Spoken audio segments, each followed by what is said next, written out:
அஸ்ஸலாமு அலைக்கும் வரஹ்மத்துல்லாஹி வபரகாத்துஹு.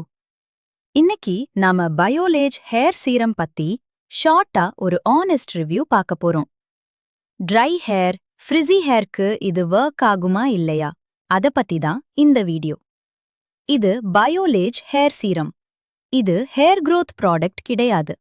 மேனோ ப்ரீஸ் கண்ட்ரோல், ஸ்மூத்னஸ், ஷைன் கேக்காக யூஸ் பண்ணுற செரம். ஹேர் வாஷ் பண்ணிட்டு டவுடயர் ஆனவுக்கு பிறகு 1 அல்லது 2 டிராப்ஸ் மட்டும் எடுத்துக்கிட்டு மிட் லென்த்ல இருந்து எண்டஸ் வரை அப்ளை பண்ணணும். ஸ்கேல்ப்க்கு நேரடியாக போடக்கூடாது. யூஸ் பண்ண உடனே ஹேர் ஸ்மூத்தா ஃபீல் ஆகுது. ஃப்ரிஸ் கண்ட்ரோல் ஆகுது. கோம்பிங் ஈஸியா ஆகும். ஸ்டிக்கி ஃபீல் இல்ல. ட்ரை ஹேர், ஃப்ரிஸி ஹேர் இருந்தா ட்ரை பண்ணலாம். ஆயிலி ஸ்கேல்ப் இருந்திருந்தா ஸ்கேல்ப்புக்கு அவாய்ட் பண்ணுங்க. இன்ஸ்டன்ட் லுக்குக்காக நல்ல product. But hair growth expect பண்ணாதீங்க. ஸ்டைலிங்கிற்கு மட்டும்தான் இந்த வீடியோ பயனுள்ளதாக இருந்தால் லைக் பண்ணுங்க, ஷேர் பண்ணுங்க, சப்ஸ்கிரைப் பண்ணுங்க.